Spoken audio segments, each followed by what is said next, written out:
Olá, amigos do canal Corneta Ball. Estamos aqui de volta para mais um vídeo e dessa vez uma presença mais do que especial. O Matheus, depois de uma semana aí de fora, está de volta aqui para falar sobre a final da Champions League, Inter de Milão e PSG.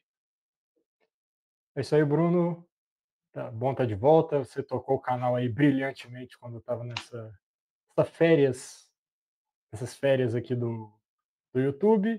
E voltando para falar da Champions, eu estou aqui com o boné do Real Madrid, que não está na final, mas é o maior campeão da Liga dos Campeões. E uma final que podemos dizer surpreendente, quando a gente olhava o início da temporada, PSG e Inter Ah, de Milão. e com certeza é o futebol low profile chegando na final, né? E quando a gente falava no começo, todo mundo apostaria em um Real Madrid, um Liverpool, Manchester City, esses times que têm dominado a Europa nos últimos anos, talvez até um Bayern de Munique para alguém que quiser ser um pouco mais ousado. Acho que desde as semifinais, os times que chegaram, Arsenal, Barcelona, Inter de Milão e PSG, não estavam entre os favoritos para esse ano. Então é um ano que talvez os grandes investimentos tenham dado espaço para times mais bem montados, com nomes um pouco mais humildes e de muito futebol. Exatamente, dois trabalhos muito bem feitos, tanto pelo Luiz Henrique no Paris Saint-Germain quanto pelo Simone Inzaghi na Inter. A Inter que acabou perdendo o campeonato italiano, mas é a sua segunda final de Champions em 3 temporadas, então já mostra uma consistência, uma regularidade, chegando longe nos campeonatos internacionais esses últimos anos. O PSG que chegou na semifinal temporada passada e agora volta à final, já tinha disputado em 2020, com talvez o melhor trabalho da carreira do Luiz Henrique. Eu sei que tem o trabalho do MSN, mas era um time muito voltado em 3 atacantes extraterrestres que aquele time tinha, que fazia ser imparável. Esse time talvez é um time mais coletivo, que tem as marcas do seu treinador mais bem definidas do que aquele Barcelona. Exato, o PSG é esse que busca apenas o segundo título de Champions League para a França, o país França. Quando eu vi essa estatística, me assustou um pouco. É uma seleção duas vezes campeã do mundo, é um país muito tradicional no futebol e que tem apenas uma Champions League no currículo do Olympique de Marseille, e já tem algum tempo. Enquanto a Inter de Milão, acho que marca esse retorno do futebol italiano para o topo do futebol mundial. Né? No começo do século, o campeonato italiano era o mais forte, os times ali estavam dominando, mas depois de uma outra década um pouco mais fraca, a gente tem a volta do Milan, tem uma volta da Inter de Milão, e a Juventus, que era esse respiro de time italiano brigando bem na Europa, dessa vez agora é ela que está para trás. Já tem um tempo que a gente não vê muitas coisas da Juventus, seja internamente ou no continente como um todo. Queria começar aqui, Matheus, fazendo um cara a cara dos elencos, já que a gente falou aqui dos times que estão tão bem montados. Vamos ver quem tem as melhores peças para essa final. Embora Começando aqui, já começando fácil aqui, goleiro, Donnarumma ou Sommer? a temporada do Donnarumma é bem melhor que a do Sommer. Ele viveu momentos de instabilidade ali no Paris Saint-Germain quando ele chegou, tal. Ele chegou com um cartaz muito grande de uma Eurocopa que ele foi muito bem e vinha com algumas falhas ao longo dessa passagem, mas nessa temporada ele conseguiu se firmar e sendo o goleiro que todo mundo esperava que ele fosse quando ele chegou. Então eu vou com o Donnarumma, apesar do Sommer ter feito uma partidaça contra o Barcelona e evitando a classificação do time espanhol, eu fico com o Donnarumma nessa disputa.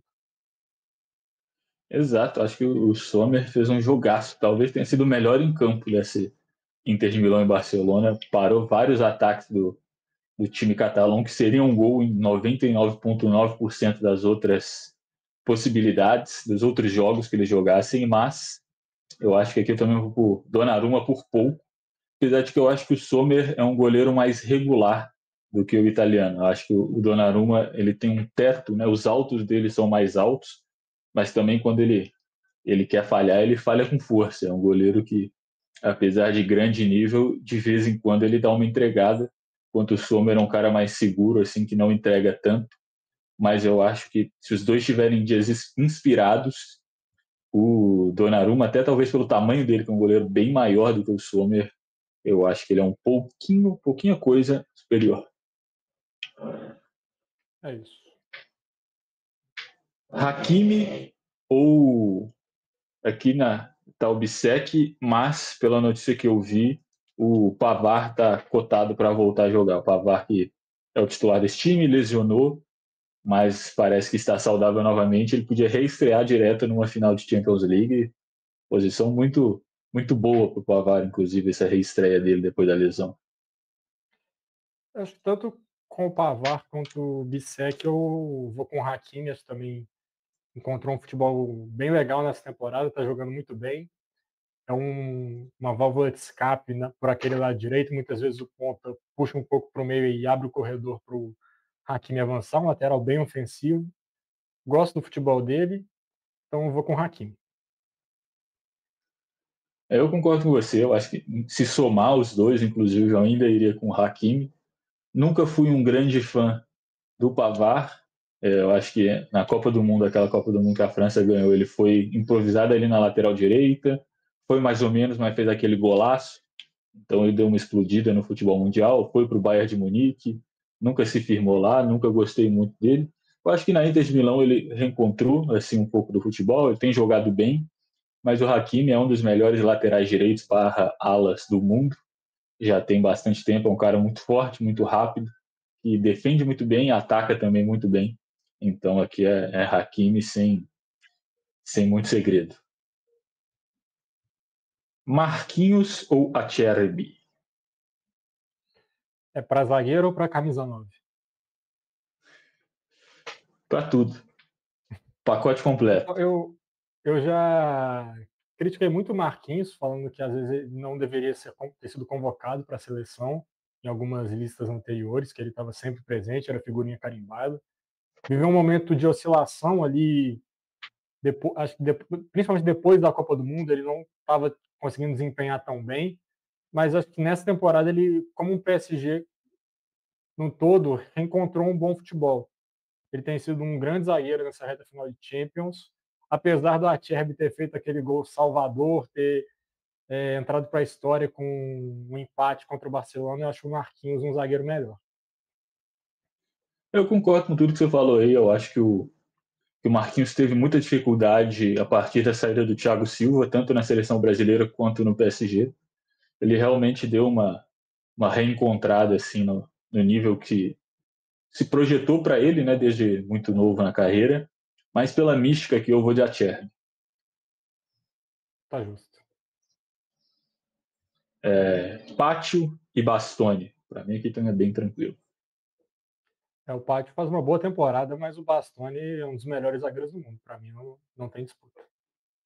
Exato, poupa tempo. E aqui, ó, acabei de perceber que talvez a gente tenha cometido um erro, mas tudo bem. E aqui ficou Dumfries e Nuno Mendes. A gente poderia ter comparado o Dumfries com o Hakimi, já que os dois fazem ali praticamente a mesma função de ala direita. Você A quer gente pode voltar e comparar o Di fazer. Marco, não? Pode ser o Nuno Mendes com o Di Marco, né? É porque os times jogam em formações diferentes. Nuno Isso. Mendes e Di Marco. Nuno Mendes e Di Marco, dois bons laterais, dois também que apoiam bastante. Mas o Nuno Mendes ele me surpreendeu muito defensivamente nessa reta de mata-mata da Champions. Ele conseguiu conter o Salah, que é um jogador muito explosivo no ataque ali pelo lado direito de ataque do time dele, lado esquerdo da defesa do PSG, não conseguiu se criar ali nos dois confrontos. O Saka também, que é um ponta muito bom, também não teve grande destaque nas duas partidas contra o PSG. E o Di Marco também é um bom lateral que eu vejo ele sofrendo um pouco mais na marcação nesses confrontos, talvez porque tem enfrentado o melhor jogador de todos, né? Que foi as partidas do Yamal foram simplesmente absurdas. É difícil, mas acho que eu vou votar. Eu tô votando muito na defesa do PSG, então eu vou votar no de Marco aqui para dar uma equilibrada.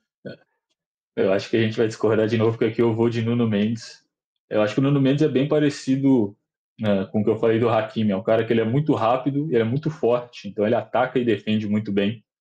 enquanto o Di Marco é um cara, às vezes, um pouco mais técnico, que não tem tanta velocidade, e que também o fôlego dele não é uma coisa que me encanta muito, tanto é que o Carlos Henrique sempre entra no segundo tempo nesse time da Inter de Milão, e os dois variam bastante ali. Então aqui eu vou de Nuno Mendes, igual você falou, acho que ele me surpreendeu bastante defensivamente nessa temporada, nessa Champions League. Tem jogado muito e é um dos melhores laterais de esquerda da competição. Beleza, me convenceu. Vamos ver aqui, porque aqui, ó, em teoria, Vitinha contra Dumfries, mas não faz muito sentido. As formações são muito diferentes. Vai colocar o Faz o Dumfries Hakimi como contra o ponta? Dumfries aí. A gente pode fazer um Hakimi contra o Dumfries e esquece que a gente fez um Hakimi contra um zagueiro antes. Acho que para mim daria Hakimi de novo. Hakimi de novo. Exato. Apesar de que o Dumfries, na semifinal, ele fez 2 gols e deu 3 assistências. Uhum. Alguma coisa assim. Jogou muito contra o Barcelona. Talvez, se somar os 2 jogos, melhor jogador da Inter de Milão, mas eu também, como a temporada inteira, eu sou mais Hakimi. Vitinha e Barella. Dura, hein? Cara, grande disputa. O Vitinha jogando muito bem, mas o Barella tem mais condição de definir o jogo com uma aparição na frente e tal. Ele é um jogador que também gosta muito de ir ao ataque, então eu vou com o Barella. Para mim, são os motores dos dois times. São jogadores que defendem e atacam. O Vitinha tem esse estilo meio campista português, né? O cara mais baixinho, mas muito habilidoso, conduz a bola perto, tem boa visão de jogo. Um futebol meio João Moutinho, meio Bernardo Silva, assim. Mas eu também acho que o Barella é um cara um pouco subestimado no futebol mundial como um todo. Para mim, ele é um dos melhores meio-campistas do mundo nessa função dele. Não, o Vitinha também é, só que eu acho que o Barella ainda está um pouquinho à frente. O Vitinha é mais novo, se eu não me engano, então talvez no futuro essa discussão possa mudar um pouco, porque a diferença entre eles é pequena, mas hoje eu ainda vou de Barella. É isso. Tchalianoglu e Fabian Ruiz. Cara, bela disputa. Fabian Ruiz veio muito bem desde a Eurocopa, que ele jogou, ele atuou bem em alguns jogos. O Çalhanoğlu, ele tem um fator a mais que é da bola parada, né? Ele pode decidir um jogo com uma falta, com um escanteio. Difícil, mas eu fico com o Fabian Ruiz. Acho que ele tem um controle de passe ali naquele meio do PSG que é muito importante também. Eu acho que o Fabian Ruiz é um meio-campista mais completo, se a gente for olhar assim, é um cara alto, é um cara que tem um bom passe, também ajuda bem na defesa, mas igual você falou, o Çalhanoğlu tem essa questão da bola parada, ele pega muito bem na bola, com a bola rolando também, é um cara que tem essa fatiada, tem esse lançamento longo, então eu acho que ele tem mais ferramentas para mudar um jogo do que o Fabian Ruiz. O Fabian Ruiz é aquele cara que tá lá, você sabe que ele vai te entregar, muito difícil ele jogar abaixo.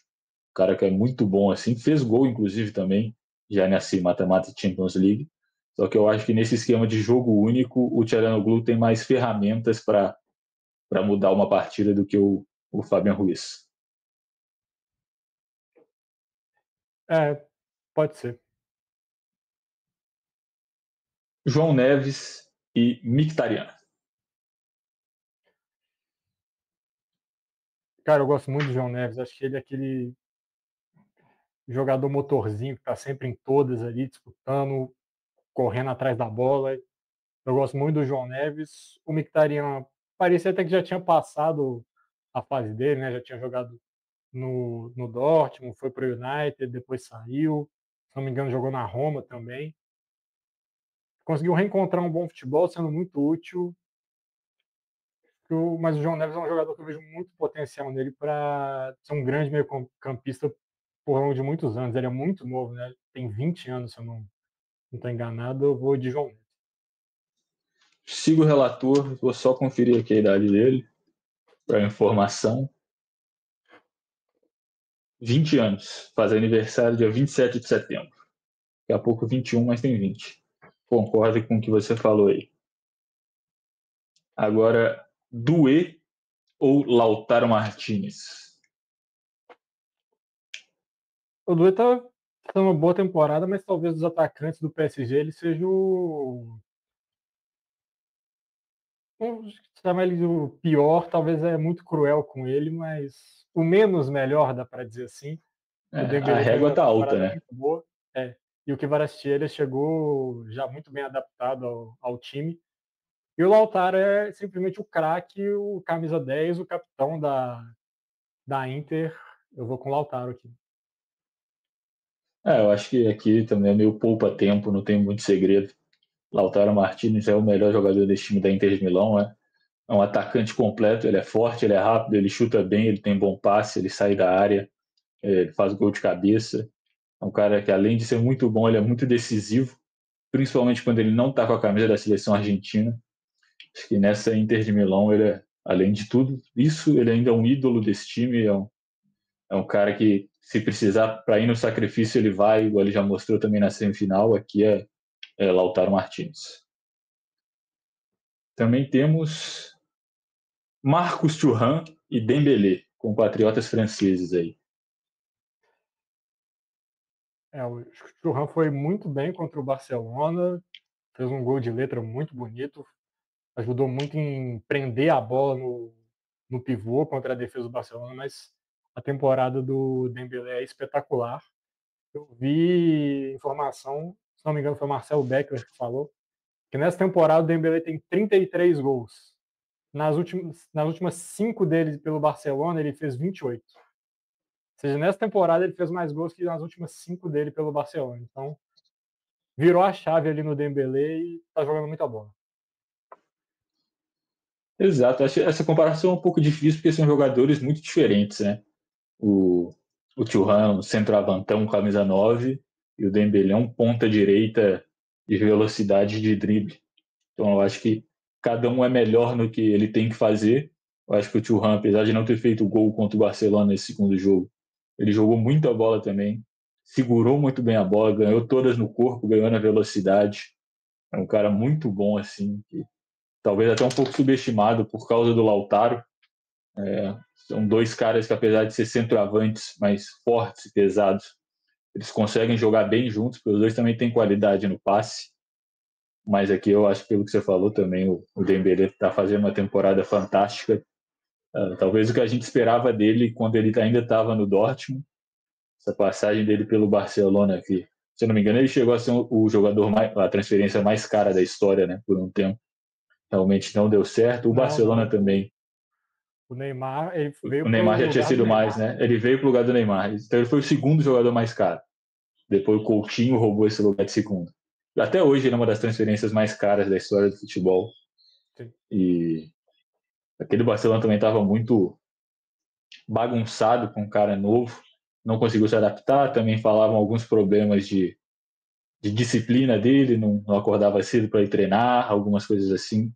Então realmente ele viveu esse momento ruim. Mas agora voltou para casa, voltou para a França. Tem tido uma temporada excelente.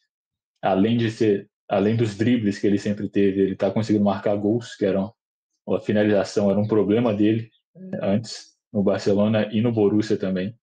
Então aqui eu vou com ele, mas o Thuram é um excelente centroavante também. Pelo que a Eu, gente só fez, para falar. um parênteses pelo Dembélé, que muitas vezes tem esse imediatismo por parte de querer que jovens jogadores já se transformem em estrelas absurdas que com 19, 20 anos já estejam desempenhando no seu máximo. E tem muitas pessoas que vai parte de um amadurecimento interno, né, um amadurecimento pessoal do jogador, ele vai conseguir atingir isso mais na frente. O Dembélé acho que é um exemplo muito bom disso, que foi contratado muito novo, com uma expectativa muito grande.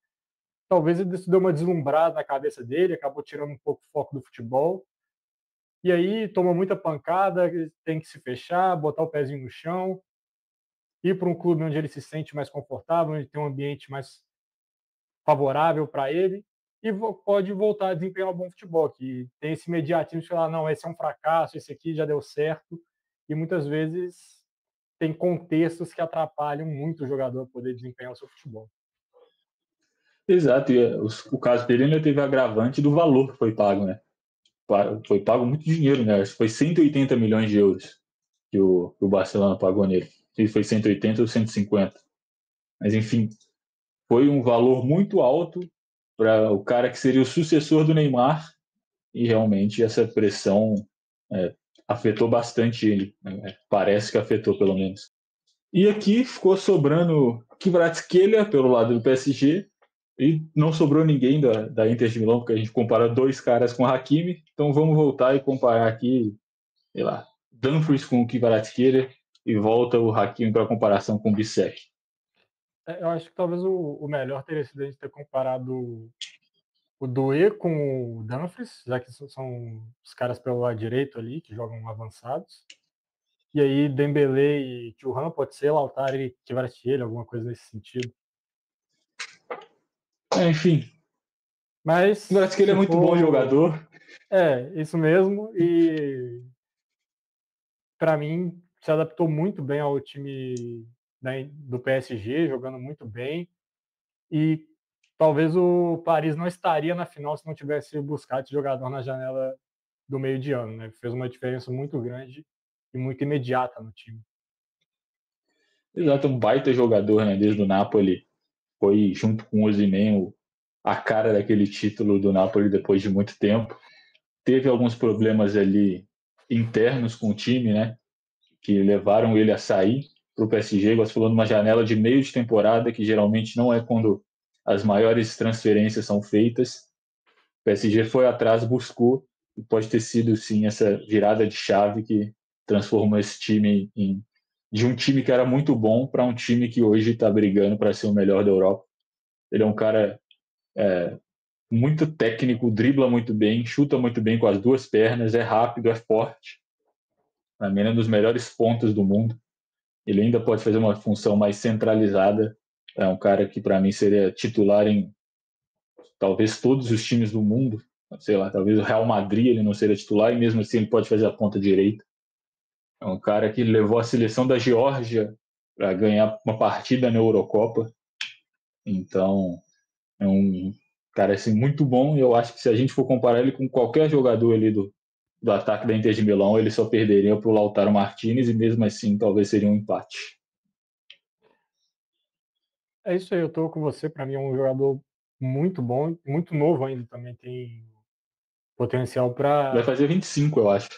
isso, para ao longo de muitos anos continuar sendo um dos melhores pontos do futebol europeu. Não, ele tem 24. Mais novo que você, ele é da minha idade. De 2001, 24 anos. É isso aí. Tô mais velho que o Kvaratskhelia. E eu aqui falando dele, ele jogou na final da Champions. Não, tem muito cara aqui mais novo que a gente, tá tranquilo. Ele não é o único, não. No É, PSG, metade do time é. Eu acho mas que agora deu para perceber, pode que falar. são times muito equilibrados, né? Acho que por esse cara a cara aqui, a maioria das posições, várias a gente discordou, e mesmo quando a gente concordou, geralmente era uma disputa assim que estava perto. Metade do time deu o PSG, metade do time deu o Inter de Milão. Então, com certeza, é uma das finais mais equilibradas, talvez, dos últimos anos, que é mais difícil de palpitar. E dois times que, como falam aí, usar um inglês desnecessário, que o matchup é muito bom para as duas equipes, né? O PSG gosta de ter mais a bola, gosta de tomar a iniciativa do jogo, e a Inter gosta de sair no contra-ataque com a velocidade dos alas, com seus atacantes. Então, é um estilo de jogo que parece casar tanto para um time quanto para outro. Então, pode ser legal ver qual time tem suas valências mais fortes e qual time consegue explorar as fraquezas do adversário. Acho que os dois times vão estar muito confortáveis com o jogo que vai acontecer. É mais ou menos parecido com o que aconteceu nesse Barcelona Inter também. É um time que gosta da defesa e do contra-ataque, um time que gosta desse ataque constante, essa pressão, essa linha alta. E a Inter de Milão já mostrou que sabe jogar contra esse tipo de jogo, e jogar bem e ganhar, né? Então, por isso, se eu tivesse que fazer um palpite hoje, eu palpitaria na Inter de Milão, ainda mais que é jogo único. Eu acho que é um time mais cascudo, um time mais experiente. Igual você falou, um time que está mordido, que perdeu uma final da Champions League há 2 temporadas atrás, que vem de uma semifinal alucinante, que por uma boa parte não, né? Mas por parte do confronto parecia que ia ser eliminada, conseguiu aquele gol salvador nos acréscimos, no último lance ganhou, numa prorrogação já. Então é um time que está bastante cascudo, são jogadores experientes que estão mordidos dessa derrota. Então eu acho que hoje a Inter de Milão é um pouco favorita, mas é aquele negócio, jogo único pode ir para qualquer um dos dois lados. Jogo único, uma final que vai ser um jogo muito nervoso, né? A Inter tem essa vantagem de vários jogadores já terem uma experiência de terem jogado uma final de Champions League e deram trabalho para o Manchester City, que era um time também que gostava muito de ter a bola. Talvez a melhor versão do City do Guardiola naquela temporada, que passou por cima de todo mundo. A Inter foi um dos times que mais deu trabalho para aquela equipe. Pode fazer um paralelo com esse PSG, também um time que gosta de muita marcação-pressão, gosta de ter a bola. Só que eu vejo o PSG com o melhor futebol da Europa agora. Era junto com o Barcelona, tá ali esses dois jogaram um futebol muito interessante, principalmente da virada do ano para cá. E as coisas estão dando muito certo para o Paris Saint-Germain. E também eu vou apostar na mística aqui, porque nessa temporada nós vimos o Newcastle ser campeão depois de 70 anos de fila, o Crystal Palace ganhando seu primeiro título da história depois de 120 anos, o Bolonha saindo da fila depois de 50 anos, o Tottenham ganhando um título, acredite se quiser, o Tottenham foi campeão, e agora acho que vai chegar a vez do PSG de conquistar a sua primeira Champions League e acabar com a piada de não ter conquistado a Europa. Mas, teoricamente, se você for olhar por uma visão europeia, o Botafogo também ganhou tanto o Brasileiro como a Libertadores na atual temporada deles, né? Foi no final do ano passado. Então é mais um aí para essa mística. Mas eu acho que o principal confronto dessa noite, se a gente puder olhar, vai ser o ataque da Inter de Milão, esse contra-ataque contra a linha alta do PSG. É um time que marca muito na frente, faz uma boa linha de impedimento. Eu acho que se a Inter de Milão conseguir tantas vantagens contra esse sistema igual eles conseguiram contra o Barcelona, eles vão estar numa situação muito boa para ganhar o jogo. Mas se eles não conseguirem puxar esse contra-ataque, tiver muito impedimento, não tiver tendo essa saída de bola, aí o PSG para mim passa a ser o favorito. E a gente destacou que o Paris Saint-Germain foi muito bem nos confrontos defensivos nessas fases de mata-mata, mas nunca com um time que jogava como a Inter, né? Com 3 atrás, com alas que ultrapassam pelo corredor, um time com muita gente no meio campo. Eram sempre times que jogavam com pontas mesmo, e agora vai ter um desafio diferente nessa final. Exato, mas olhando pelo lado do PSG, pelo menos, a gente fala muito desse confronto, acho que Barcelona e Inter de Milão, que foi, assim, talvez o melhor confronto, se considerar os dois jogos que eu já vi na minha vida no futebol. Mas o PSG, ele teve uma vida bastante tranquila, eu diria, nessa semifinal.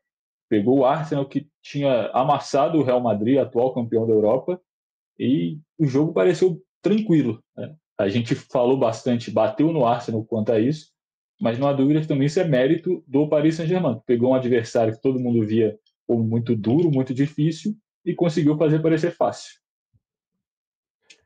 Exatamente. Mais alguma coisa que gostaria de acrescentar? Ou foi tudo? Porque Não, acho que é já isso. foi tudo. Acho que falamos tudo que tinha para falar aqui. Lembrando que esse jogo acontece amanhã, exatamente às 4 horas da tarde do horário de Brasília, em Munique. Você pode acompanhar em vários canais. Ninguém está pagando a gente para fazer propaganda, então você descobre aí em quais canais, mas são os mesmos de sempre. E é isso. Esperamos um jogão. E Que a gente só estava um falando destaque aqui. aqui, Pode falar. é a primeira final desde 2020 que não tem ou Real Madrid ou time inglês. São os times que têm dominado a Europa, né? Então, o Real Madrid é o único que tem conseguido furar esse paredão inglês, mas nessa temporada 2 times conseguiram chegar nessa final. A gente estava falando aqui antes da gravação que eu acho que talvez seja a final mais equilibrada dos últimos anos da Champions League. e que a gente tem tido bons jogos há alguns anos já nas finais, mas esse tem tudo para ser o melhor. Eu acho, principalmente se seguir o roteiro de Barcelona e Inter, que eu vejo bastante similaridades para esse jogo. Eu concordo. Talvez a final mais equilibrada desde Real Madrid e Liverpool em 21-22, que eram dois times muito bons ali, que a gente vai ter. Exato. Então, chegamos aqui ao final. Matheus, quem chegou até essa parte aqui do vídeo faz o quê? Você pode deixar o seu like para contribuir no nosso trabalho. Você pode comentar aqui a sua escalação preferida dos times, quem você acha que vai ser campeão, para quem que você vai torcer. Compartilhar o vídeo com aquele seu amigo que, por acaso, não sabe que a final da Champions League é amanhã, e com aquele que sabe também, por favor, compartilhe. E você pode se inscrever no canal para ajudar. Nós estamos ainda definindo o dia para a nossa live de comemoração aos 200 inscritos. Já estamos nos 203, a última vez que eu vi. E você acha uma boa a gente fazer uma análise da final de comemoração também, da live? Eu acho que pode ser uma semana que vem, a gente já faz essa live aí, fala da final, fala também da rodada do Campeonato Brasileiro, dos próximos jogos da seleção brasileira. Eu acho que vai ter bastante assunto para a gente falar na live aí. Sim. Então, semana que vem, nós vamos anunciar o horário certinho, o dia, mas fica ligado que vai acontecer. Valeu, galera! É isso. Valeu!